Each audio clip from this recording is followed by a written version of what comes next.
할렐루야. 7인 7세 고난중한 특별 새롭기도에 오신 여러분을 주님의 이름으로 환영합니다. 다 함께 난 무엇과도 주님을 찬양하시겠습니다. 무엇과도 주님을 바꾸지 않으리. 다른 어떤 은혜 구하지 않으리. 오직 주님만이 내 삶의 도움이시니 주의 얼굴 보기 원합니다. 나 무엇과도 주님을 바꾸지 않으리. 다른 어떤 은혜 구하지 않으리. 오직 주님만이 내 삶의 도움이시니 주의 얼굴 보기 원합니다. 주님 사랑해요.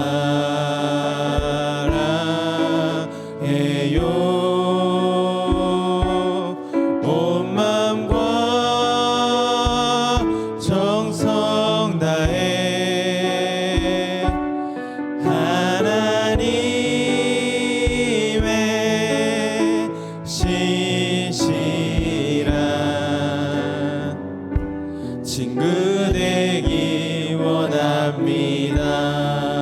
한 번 더 찬양하시겠습니다. 나 무엇과도 주님을 바꾸지 않으리. 다른 어떤 은혜 구하지 않으리. 오직 주님만이 내 삶의 도움이시니 주의 얼굴 보기 원합니다. 주님 사랑해요. 주님 사랑해요.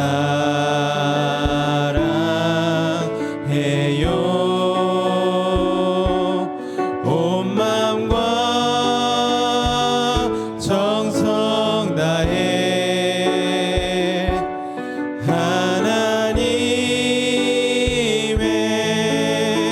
신실한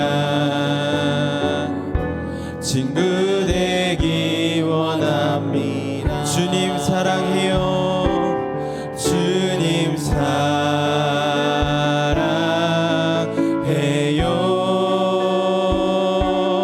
온 마음과 정성 다해 하나님의 신실한 친구 되기 원합니다. 이 시간 다 함께 기도하길 원한데요. 오늘 첫날 첫 시간 박대영 목사님께서 말씀 전해주실 때 우리 안에 십자가 그 사랑이 다시 한번 깨닫게 되는 귀한 시간 되게 해달라고 기도해 주시고, 우리 마지막으로 헌사목공 안수지쌤께서 저희를 대표해서 기도해 주시겠습니다. 다 같이 주님의 이름 한번 크게 부르고 기도하시겠습니다. 주여! 사랑이 많으신 하나님 아버지, 고난주간 첫날 새벽 기도를 이렇게 하나님께 찬양으로 시작하게 하시니 감사합니다. 주님, 하나님 예수 그리스도의 그 십자가 사랑을 깨닫는 귀한 시간 되게 하여 주시옵소서. 예수 그리스도의 십자가 사랑이, 그 첫사랑이 다시 회복되는 고난주간 첫날 되게 하여 주시옵소서.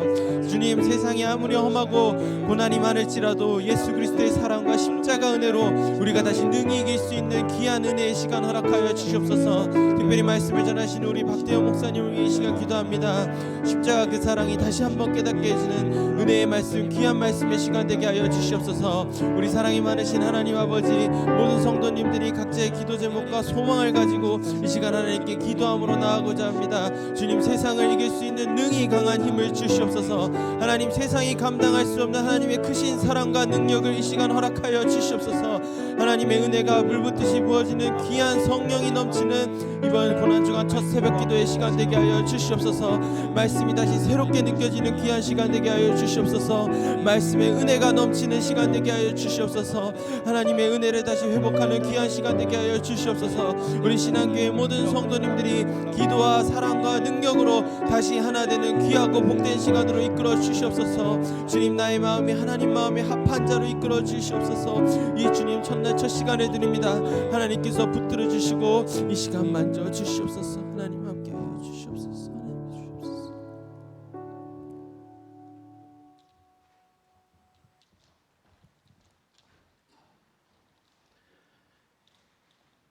저희 죄를 위하여 십자가 지신 나의 주 예수님 경배드리고 사랑합니다.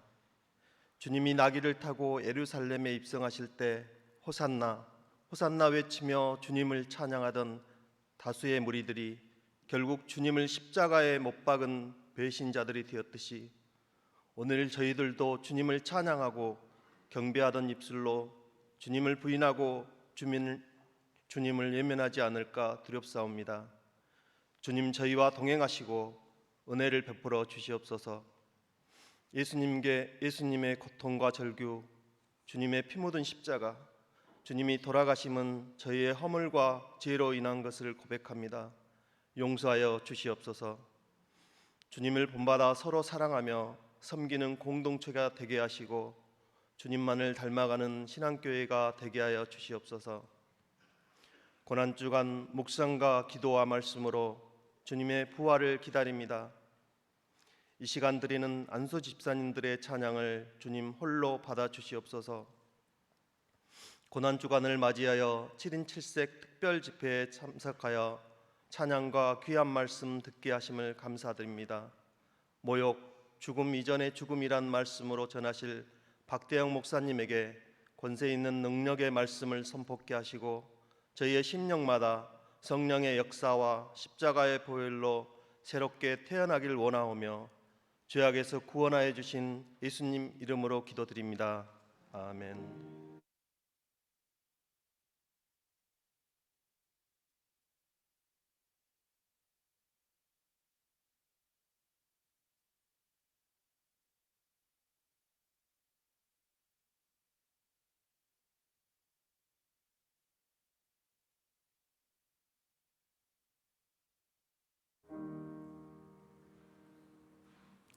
오늘 하나님께서 우리에게 주시는 말씀은 신약의 말씀 마가복음 15장 16절부터 20절까지의 말씀입니다. 이 말씀은 신약성경 82쪽에 있습니다. 하나님의 말씀을 봉독합니다. 군인들이 예수를 끌고 브라이도리온이라는 뜰 안으로 들어가서 온 군대를 모으고 예수에게 자색옷을 입히고 가시관을 엮어 씌우고 경례하여 이르되 유대인의 왕이여 평안할지어다 하고 갈대로 그의 머리를 치며 침을 뱉으며 꿇어 절하더라. 희롱을 다 한 후 자색옷을 벗기고 도로 그의 옷을 입히고 십자가에 못 박으려고 끌고 나가니라. 아멘. 이 말씀을 통하여 하나님께서 우리에게 은혜 주시기를 원합니다.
귀한 찬양으로 하나님께 영광 받으신 줄로 믿습니다. 오늘 말씀을 전해 주실 분은 광주 소명교회를 섬기고 계시는 박대영 목사님이십니다. 이 시간 박대영 목사님 나오셔서 모욕, 죽음 이전의 죽음이라는 제목으로 말씀 전해 주실 때에 하나님의 음성을 듣는 귀한 시간 되시기를 바랍니다.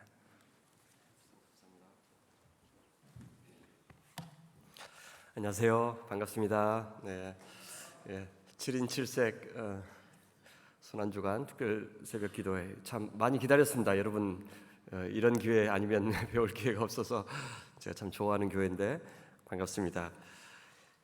저한테 모욕이라는 주제를 주셨어요. 그래서 제가 그걸 가지고 묵상을 한번 해봤습니다. 인간에게 가장 견디기 힘든 순간은 명예를 이르는 순간인 것 같아요.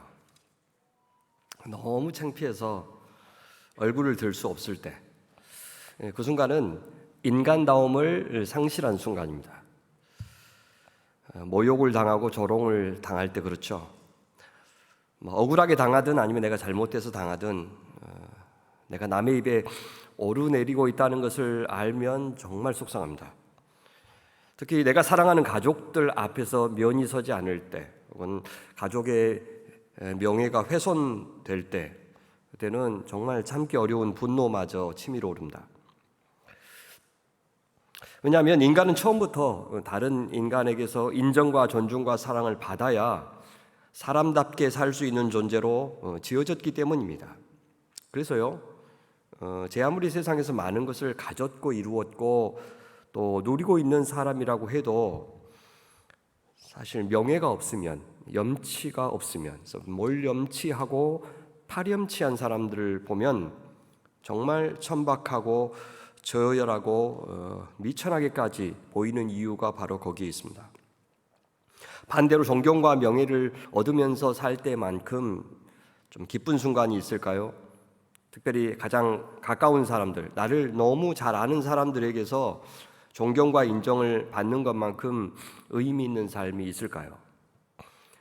여러분들이 저를 좋아한다 그래도 엄청 크게 감동은 안 할 겁니다. 근데 우리 교인들이 저를 좋아한다 그러면 엄청 좋아할 것 같아요. 그분들은 제 장점도 보지만 연약함도 다 알고 계시면서도 좋아한다고 해주면 너무너무 행복할 것 같아요. 페이스북 친구가 수천 명 있고 인스타 팔로워들이 아무리 많아도 그 의미 없습니다. 그들이 나의 명예와 자부심은 될 수 없는 겁니다. 관계에서 받은 상처가 하도 커서 나는 혼자 살겠다고 그렇게 마음먹은 분들도 있는데, 근데 그런 건 제대로 사는 것이 아닙니다. 한 번은 어떤 부모가 자기 아이 좀 상담해달라고 부탁을 해왔어요.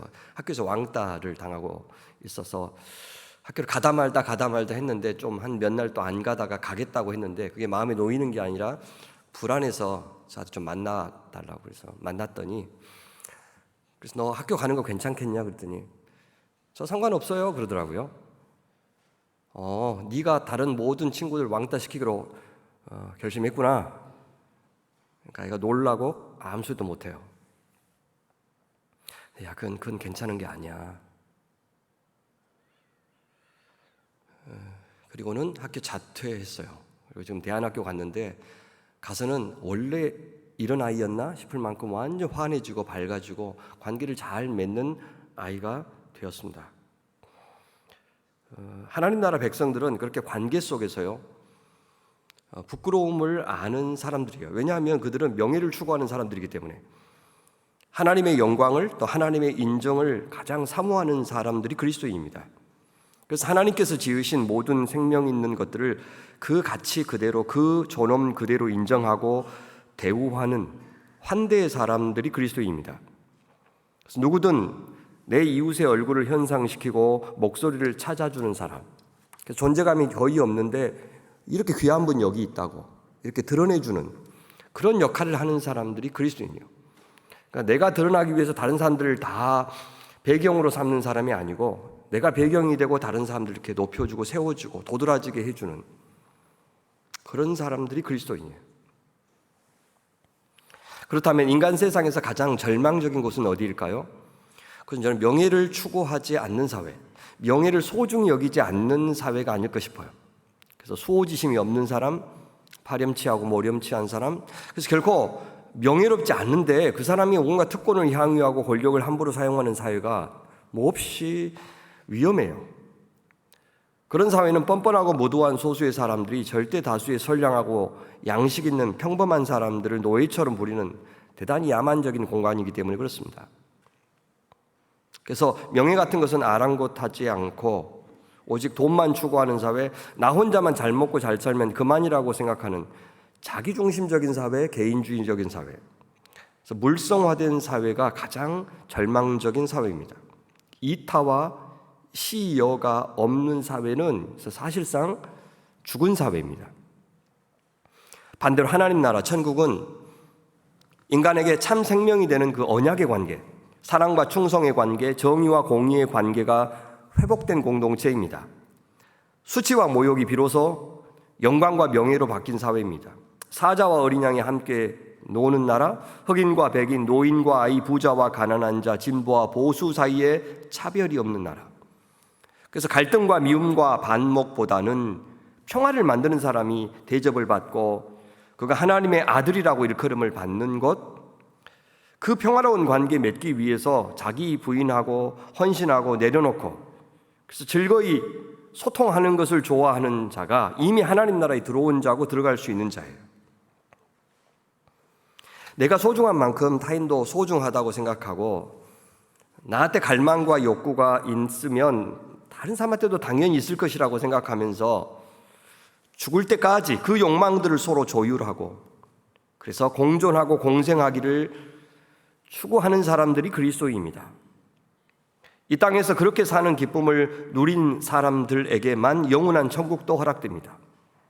심지어 이 땅에서 하나님과 또 타인의 명예를 위해서 내 불명예마저, 자신의 수치와 모욕마저 무릅쓰는 사람, 그렇게 십자가의 삶을 자처하는 사람들을 주님은 그리스도인이라고 부르고 있습니다. 예수님의 십자가가 의미하는 바가 그것이고 우리는 그 그리스도의 제자로서 부족하지만 한참이나 멀었지만 그래도 그 십자가를 지고 나를 따르라는 명령을 받드는 사람들입니다. 예수님의 십자가 여정은 그분의 성육신에서부터 이미 시작되었습니다. 하늘 영광 버리고 이 땅에 내려와서 나 같은 죄인처럼 되신 사건부터 이미 그분의 십자가는 시작된 겁니다.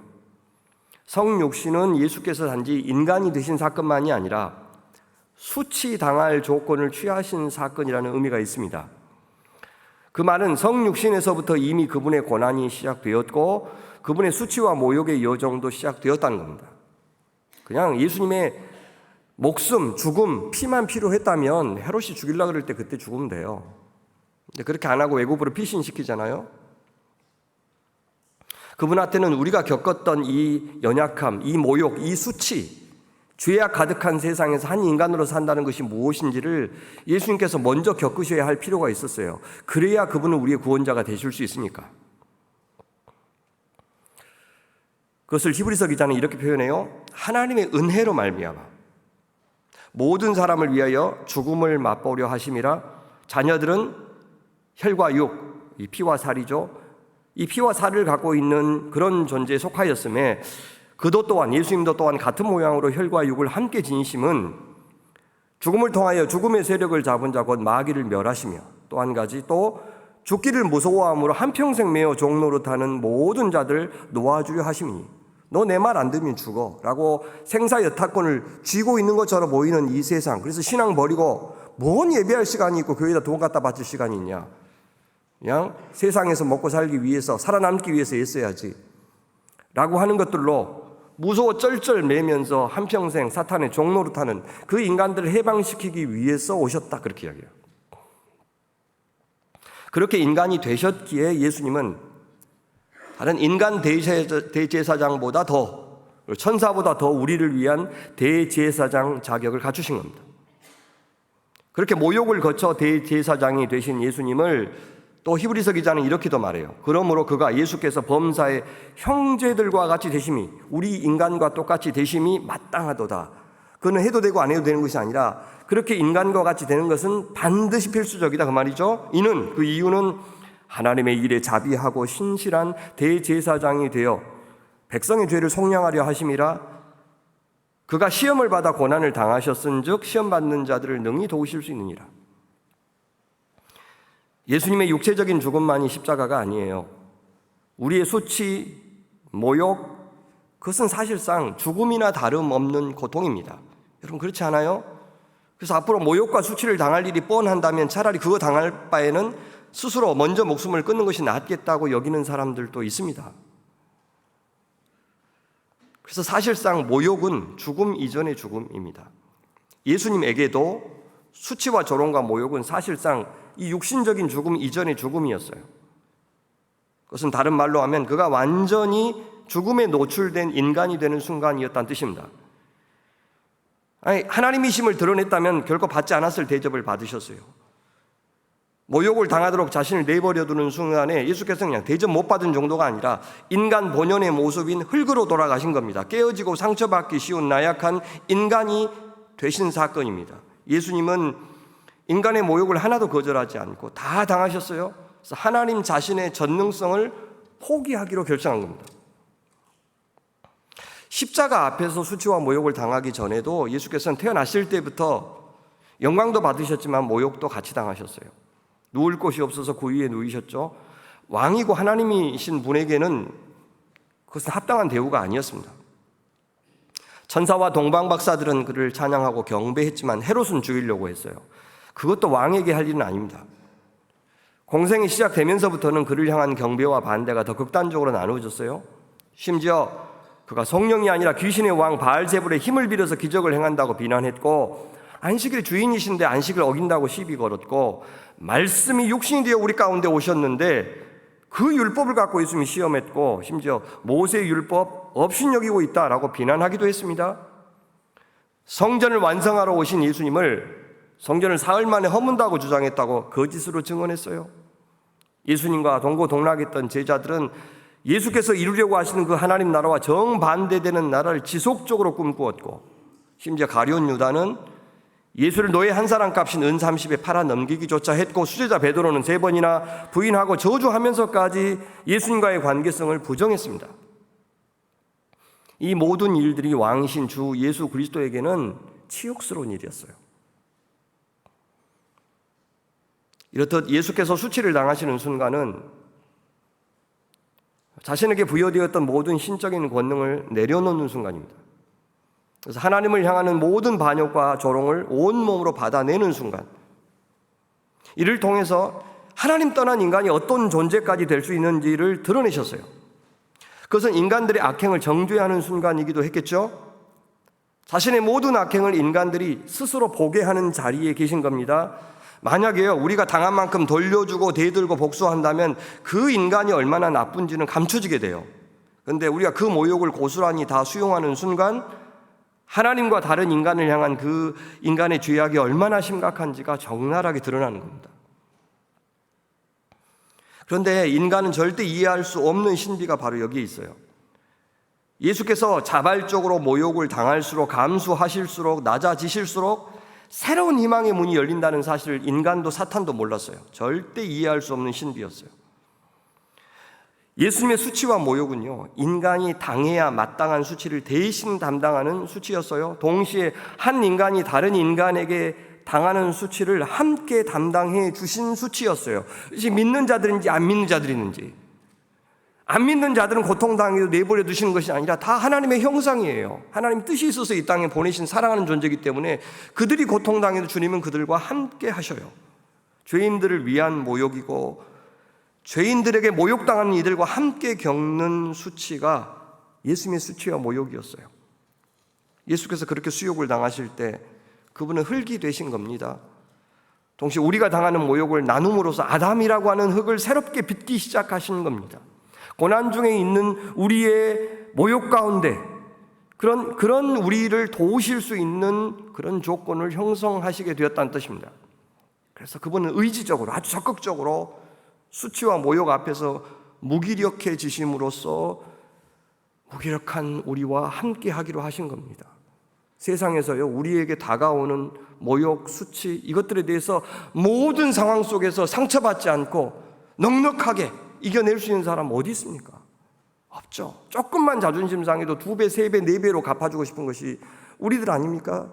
어떻게든지 헛된 명예 꾸미려고, 껍데기 꾸미려고 안달하고, 그런 사람들이 우리예요. 그런 거 다 걷어내야 하나님의 백성으로 주 앞에 부끄러움 없이 설 수 있는데 어떻게 그게 우리 힘으로 됩니까? 그래서 주님은 친히 너희가 그런 유혹을 받고 있구나, 그런 고생을 하고 있구나, 당신이 도우시려고 그렇게 흘게 되신 겁니다.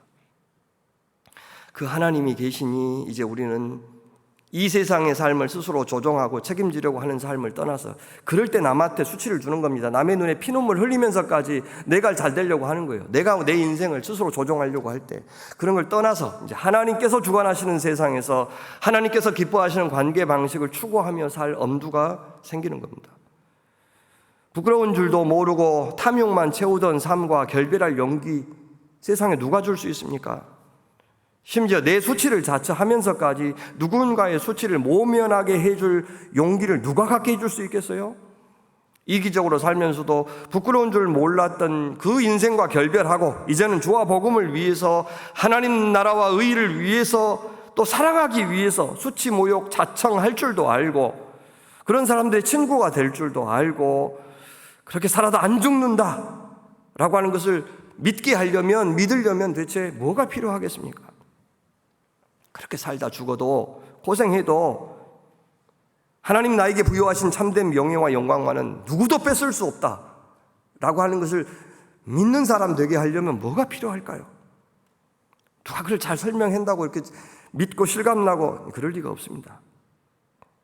직접 그 길을 가신 분이 계시고, 가도록 곁에서 또 우리 안에서 도와주시는 분이 계셔요. 그래서 예수님은 우리의 구원자가 되실 수 있고요. 그래서 예수님을 구원의 근원이라고 부르고, 구원의 창시자 아르케고스, 앞서가시면서 우리를 친절하게 인도하시는 분이라고 부르시는 겁니다. 우리가 똑같은 시험을 당하셨은즉 시험받는, 모욕당한 우리를 도와주실 수 있기 때문에 그분은 자격이 있는 겁니다. 그렇다면 예수님의 수치와 모욕은 우리가 당할 수치와 모욕을 미리 보여주시는 일입니다. 이 제자들 역시 죄악된 세상을 살면서뿐만 아니라 특별히 주와 복음을 위해서 살 때 이런 모욕 당할 수밖에 없음을 알려주시고, 그 순간에 함께하여 도와주실 수 있다는 것을 보여주는 겁니다. 인간이 세상에 사는 일이 결국 이 모욕과 치욕과 고난을 견디며 사는 것일진데, 무엇으로 모욕을 당하는가, 누구와 함께 수치를 당하는가의 문제가 우리가 누구인지를 결정하는 것 같습니다. 그리스도인은 누굽니까? 주 앞에서는 부끄럽지 않아야 되고, 주와 복음을 위해서는 부끄러움을 무릅쓰어야 되고, 부당하게 죄악 세상에서 수치와 모욕을 당하는 사람들의 편에 서서 그들을 환대하는 존재가 되어야 됩니다. 히브리서 저자는 우리가 그렇게 살 수 있는 근거로 예수님을 제시합니다. 그리고 히브리서 11장 가면 숱한 믿음의 선진들을 예로 보여줍니다. 그 수치와 조롱과 비아냥거림 속에서 인내하며 믿음을 지킨 선배들을 보여줍니다. 그러고 나서 히브리서 기자는 이제 성도들에게 이렇게 권면할 수 있었습니다. 이러므로 우리에게 구름같이 둘러싼 허다한 증인들이 있으니, 지금 성도들이 믿음의 경주를 하는데 옆에서 예수님과 그 증인들이 막 응원하는 거예요. 힘내라고, 격려하라고, 포기하지 말라고. 그래서 모든 무거운 것과 얽매이기 쉬운 죄를 벗어버리고 인내로써 우리 앞에 당한 경주를 경주하며 믿음의 주여 또 온전케 하시는 이인 예수를 바라보자. 그는 그 앞에 있는 기쁨을 위하여 십자가를 참으사 부끄러움을 개의치 아니하시더니 하나님 보좌 우편에 앉으셨느니라. 너희가 피곤하여 낙심하지 않기 위하여 죄인들이 이같이 자기에게 거역한 일을, 모욕당한 일을 참으신 일을 생각하라. 그래서 믿음의 주라고 할 때 주도 아르케고스예요. 장시자, 선구자, 챔피언. 단지 인내하라고 명령만 하시는 분이 아니라, 채점만 매기시는 분이 아니라 앞서 가시면서 먼저 겪으시고 우리를 인도하시고 도와주실 수 있는 예수님이 바로 아르케고스예요. 주. 특별히 마가복음에서는 십자가 앞두고 고난받는 장면 있죠. 수치의 순간을 다양하게 묘사합니다. 채찍질 당하셨죠. 자색 옷을 입혔어요. 왕이 입은 어의를 흉내낸 겁니다. 가시관을 엮어서 씌웁니다. 왕관 씌운 거죠. 경례하여 이르되 유대인의 왕이여 평안할지어다. 왕 만세라고 했던 그 환호를 흉내냅니다. 갈대로 그의 머리를 치며 침을 뱉으며 꿇어서 절합니다. 갈대는 왕의 지팡이를 가리키죠. 꿇어 절하는 것도 왕에게 경배하는 것처럼 신용하는 겁니다. 그리고는 옷을 다 벗깁니다. 그렇게 못 박힌 십자가 앞을 지나가던 사람들이 머리를 흔들며 모욕해요. 말로 아하 성전을 헐고 사흘에 짓는다는 자여 네가 너를 구원하여 십자가에서 내려오라. 그 희롱의 대제사장들 서기관들도 동참했다고 말합니다. 그들은 이렇게도 말했어요. 그가 남은 구원하였을 때 자기는 구원할 수 없도다. 이스라엘의 왕 그리스도가 지금 십자가에서 내려와 우리가 보고 믿게 할지어다. 심지어 같이 못 박혔던 다른 죄수들도 예수에게 욕했다고 말합니다.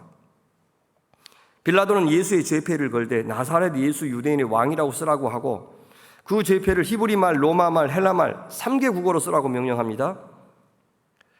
유대인의 대제사장들은 빌라도요 그 앞에 자칭이란 말을 집어넣읍시다 그렇게 제안했지만 거절당합니다. 여러분 이것이 예수께서 당하신 모욕이에요. 얼른 우리는 여기서 두 장면이 오버랩된다는 것을 금방 눈치채셨을 겁니다. 유대인들은 예수께서 진짜 왕으로 오신 메시아인 줄 모르고 모욕을 주었지만 예수님은 진짜 왕이셨기 때문에 그들이 주는 모욕을 진정한 경배로 받으실 수도 있었어요. 초대교회 성도들이 그리스도인이라고 불렸는데 그것은 원래는 명예로운 이름이 아니라 조롱거리였습니다. 마찬가지로 유대인들이 예수를 메시아라고 조롱했지만 예수님에게 그 조롱은 낱낱이 사실이었습니다. 왜냐하면 그분은 실제 메시아셨고 하나님의 아들이셨고 하나님 나라의 왕이셨기 때문입니다. 그는 의의를 입고 왕관을 쓰고 경배를 받아야 마땅하신 분입니다. 성전 허는 자들이라고 놀렸지만 이 성전은 허물어지고 이제 하나님의 백성들이 성전 되는 날 올 겁니다. 십자가에 달린 예수 자신을 스스로 구원하지 못한 것이 아니라 구원하지 않으셨어요. 하늘의 천군 천사 동원하여 자기 지킬 수 있었지만 그렇게 하지 않으셨다고 말합니다. 그 모욕과 수치가 그 십자가의 죽음이 자기 백성을 구원하는 길인 것을 아셨기 때문입니다. 자신이 영광을 받는 길은 그것뿐이고 또 하나님 아버지의 영광이 회복되는 것, 하나님 나라의 주권과 왕권이 회복되는 것, 그래서 자기 백성이 영광스럽게 되는 길은 자기가 그렇게 수치와 모욕을 지고 죽는 것임을 아셨기 때문에 그 길을 가신 겁니다. 그러니 그들의 희롱이 전적으로 희롱은 될 수 없었던 겁니다. 예수를 희롱한 유대인들은 자기도 모르게 맞는 소리를 하고 있었던 거죠. 그가 남은 구원하였으되 자기는 구원할 수 없도다. 이스라엘의 왕 그리스도가 지금 십자가에서 내려와 우리가 보고 믿게 할지어다. 여러분 그들이 십자가에서 내려오는 예수를 다시 만나는 날은 주님의 재림의 날, 심판의 날이 될 겁니다. 지금 십자가에 달린 예수를 하나님의 아들이라고 믿는 자들이 그날에 참 구원을 받는 믿음으로 인정받을 겁니다. 세상으로부터 복음과 하나님 나라를 위하여 수치를 당하는 예수의 길을 따르는 제자들만을 주님은 오늘 믿음의 사람이라고 인정해 주실 겁니다. 실제로 예수께서 십자가에서 내려오는 게 아니라 십자가에서 무기력하게 죽는 것을 보고서 그 십자가형을 집행했던 책임자 로마의 백부장이 놀라운 고백을 해요. 예수를 향하여 섰던 백부장이 그렇게 숨지심을 보고 이르되 이 사람은 진실로 하나님의 아들이었도다. 예수를 십자가에 못 박은 사람이 입었어요. 처형 그 장소에서 그 현장에서 하나님의 아들이라는 고백이 나왔다. 뭘 보여줍니까? 하나님께서는 이미 그 수치와 모욕과 그 참담한 고난을 영광으로 바꿔주시고 있고 그 순종의 죽음을 승리로 인정해 주시고 있다는 것을 말해주는 거 아니겠습니까? 더욱이 유대인 대제사장들은 십자가에 그 죄목이 적힌 패를 적을 때 자칭 유대인의 왕이라고 쓰자고 했지만 빌라도는 세 개의 다른 언어로 나사렛 예수 유대인의 왕이라고 쓰자고 고집했습니다. 이렇게 쓰나 저렇게 쓰나 십자가에서 돌아가시는 것은 매 한 가지인데 어떻게 쓰든 뭐가 중요한가 싶겠지만 그게 아닙니다. 그래서 하나님께서 빌라도를 통해서 예수님의 수치와 모욕을 영광으로 바꿔주셨다는 것을 보여주는 또 다른 증거입니다. 그는 유대인만의 왕이 되려고 비명 행사한 사람이 아닙니다. 히브리어와 헬라어뿐만 아니라 지금 온 세상을 통치한다고 여겨졌던 로마 말로도 죄패를 기록하게 했다는 것은 이 수치와 모욕과 십자가의 죽음의 순종은 예수께서 온 세상의 왕이 되게 하시는 사건인 것을 보여주시고 있는 겁니다. 빌라도는 자기도 모르게 그것을 인정하고 있었던 거예요. 놀랍죠? 예수님의 십자가 체형을 주도했던 두 사람, 빌라도와 백부장, 이들은 모두 예수님의 명예를 높여주는 일에 쓰임받고 있습니다. 하나님께서는 이 예수의 모욕이 이미 수치와 모욕으로 끝나지 않고 있음을 이런 식으로 보여주신 것 아니겠습니까? 그렇다면 오늘 우리의 삶 속 우리의 구원은 어떻게 이루어지고, 또 교회는 어떻게 교회다워지고, 또 하나님 나라 하나님의 통치는 어떻게 우리 가운데 여기에 드러나게 됩니까? 그것은 우리가 주와 복음을 위해서 그 예수님의 모욕을 자처할 때 가능해집니다. 하나님의 명예를 생각하면서 결단코 부끄러운 짓을 하지 않을 때 가능합니다. 내 이웃의 모욕을 감수해 주기 시작할 때 가능합니다. 인내할 때 가능합니다. 모욕을 감수한다는 것, 그것은 모든 것 내려놓고 낮아지고 비운다, 자기 부정한다, 그런 말과 같은 겁니다. 그러는 순간에 우리는 가장 인간적인 인간이 됩니다.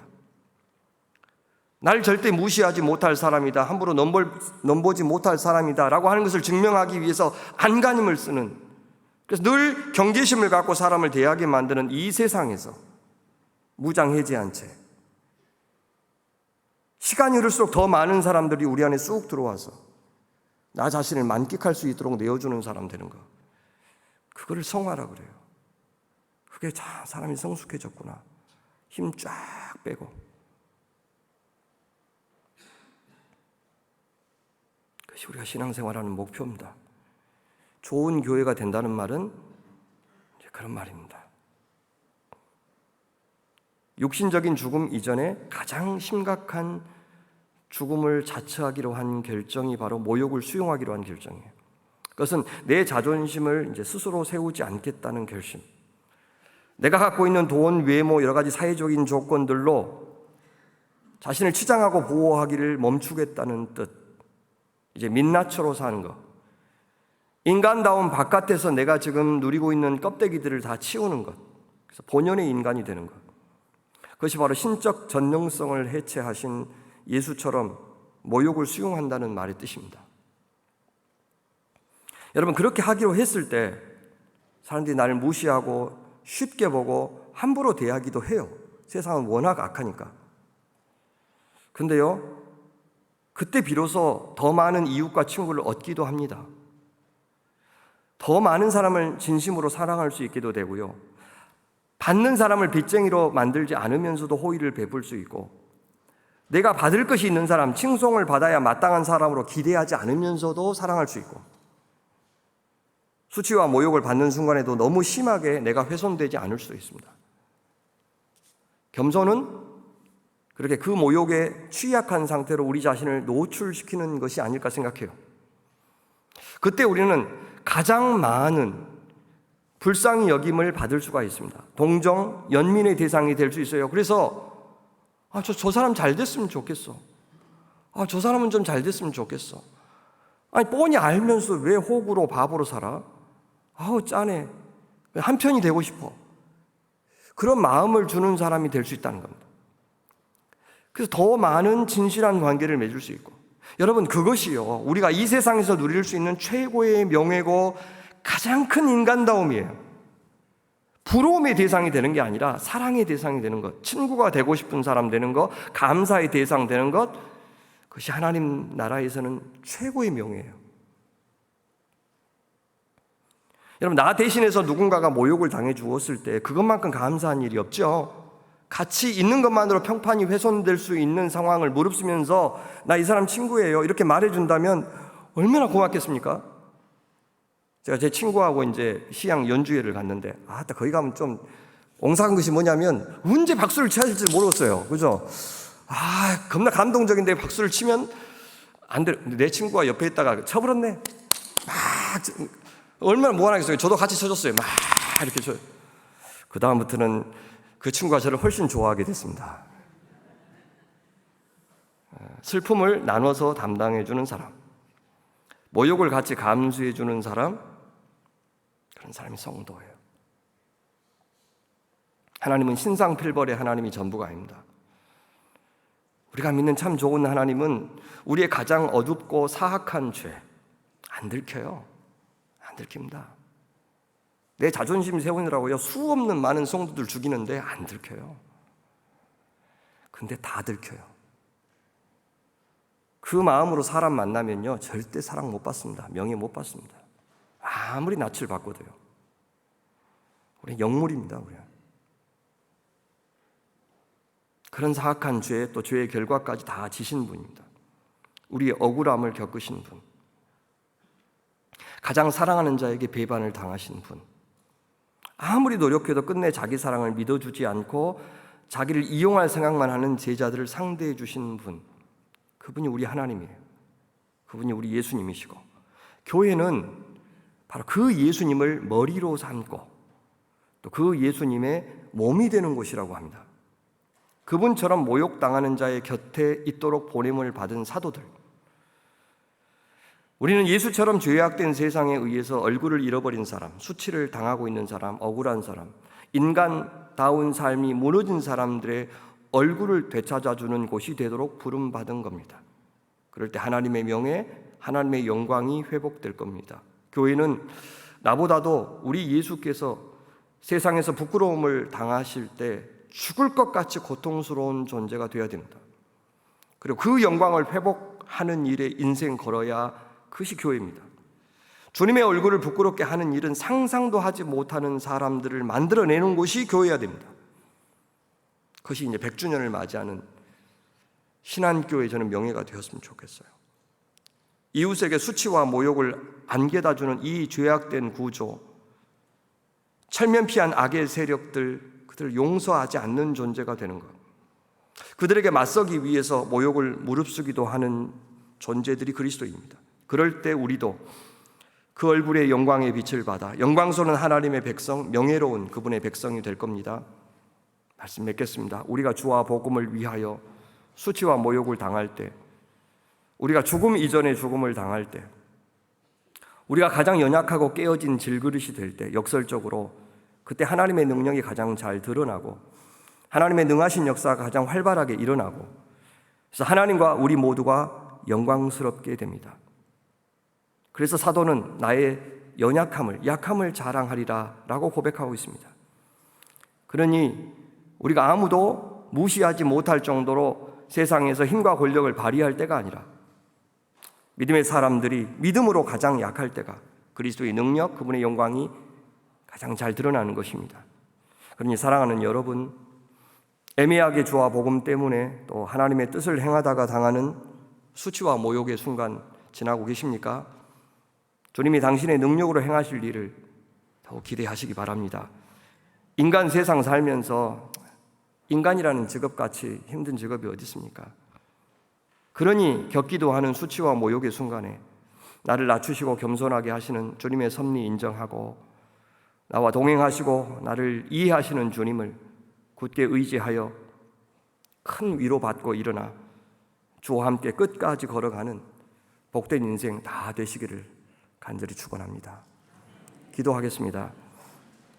저희의 수치와 모욕과 불명예를 친히 담당해 주신 사랑의 주님, 언젠가는 저희들이 그 사랑의 신비를 더 잘 깨달아서 알량한 자존심 하나에 지체를 욕보이고 교회를 어렵게 하고 또 관계들을 망가뜨리기도 했던 못난 저희들이, 쓸데없는 껍데기로 존재를 꾸미려고 했던 저희들이 이제는 부끄러워할 줄 알고 부끄러운 짓은 하지 않고 애매하게 부끄러움 당한 이들 곁에 있게 도와주십시오. 주님의 명예와 영광과 통치가 이루어지는 일에 산 제물로 저희 자신을 드릴 줄 아는 믿음의 사람들 다 되게 하여 주시옵소서. 지금은 우리 주 예수 그리스도의 은혜와 하나님 아버지의 만극하신 사랑과 성령 하나님의 위로하심이 우리의 모욕당하신 그 주님의 뒤를 따라서 하나님의 영광 위에 또 지체들의 명예를 위해서 또 하나님의 영광을 위해서 그의 나라의 뜻이 이루어지기 위해서 기꺼이 모욕과 수치를 자제했던 그 주님의 뒤를 따라가기를 소원하며 그것이 100년을 맞은 이 신한교회의 명예가 되기를 간절히 소원하는 모든 신한의 식구들 위해 지금부터 영원토록 함께 하시기를 간절히 축원하옵나이다. 아멘.